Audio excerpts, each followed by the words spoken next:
What's up everyone, welcome to this video. In this video I will show you how to fix ultra Snapchat lag in Galaxy S25 Ultra.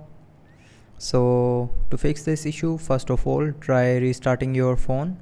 So to restart, swipe down and open quick settings panel and then click on this power icon. Now click on restart and then again click on this restart icon to restart your phone, and after restarting your phone it will fix small software glitches in your phone. So after restarting, if you're still facing the issue while using Snapchat, then clear the app cache and app data. So for that, press and hold on the Snapchat icon and then click on this information icon on the top left corner. Now here scroll down and click on storage.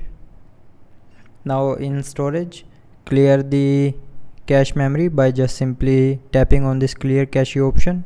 So when you will tap this on this option, it will clear the cache memory of Snapchat app, and after doing this it will help you to fix the Snapchat lag issue.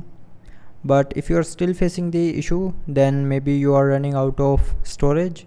So check the storage space by opening settings, scroll down and click on device care and then click on storage. Now your storage is left 4 GB or less than 4 GB, then you will need to free up some storage space. You can delete the recycle bin files to free up some space, or you can delete some extra images or videos from your phone to free up space for Snapchat. And after that the Snapchat will start working properly. So I hope you liked the video. Thanks for watching.